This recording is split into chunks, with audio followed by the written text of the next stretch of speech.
The most common praise that we get is that the work of the Horn Farm gives people hope.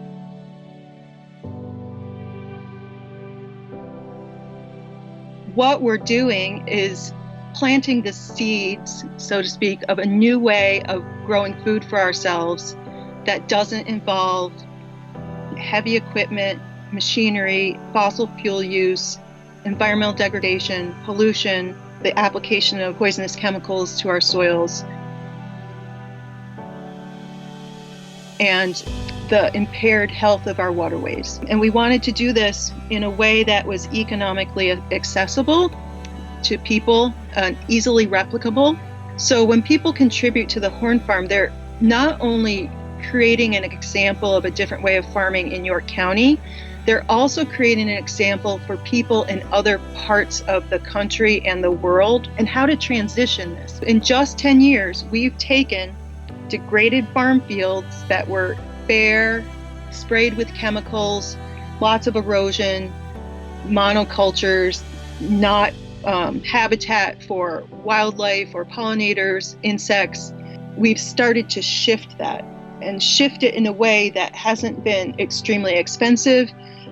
It is labor intensive, but it's also a sort of labor that reconnects people with the land and reminds them of that relationship that we've forgotten.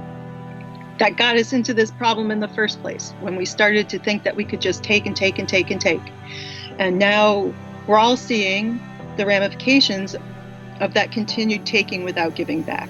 Our goal all along has been to provide a model of how people can make that transition to be reintegrated with the landscape.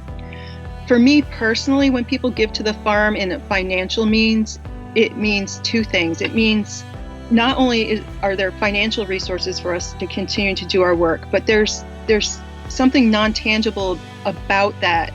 It's like a vote of confidence. And to me, that goes even further. It's that, wow, we think what you're doing is worth investing in, and we're coming out to say that. It just means so much.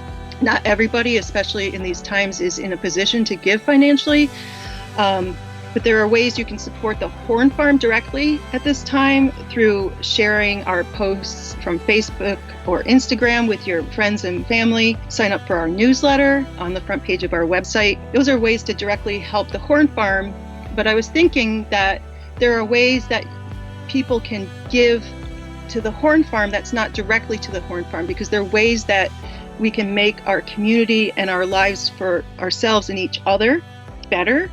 And there are things like stop spraying your lawn. Those weeds are edible and medicinal in a lot of cases, and there are reasons that they're there. They have to do with soil health, so find out about that. Start a food garden, buy from local farmers, learn to cook from scratch, create wildlife habitat, build a compost pile, feed your soil, walk barefoot on the grass or sand, and pay attention to the cycles of the moon in the sky.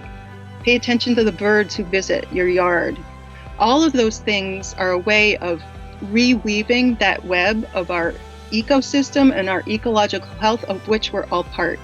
And so you can give directly to the Horn Farm, and that spreads out into the community, or you can give directly to the community that all comes back to you.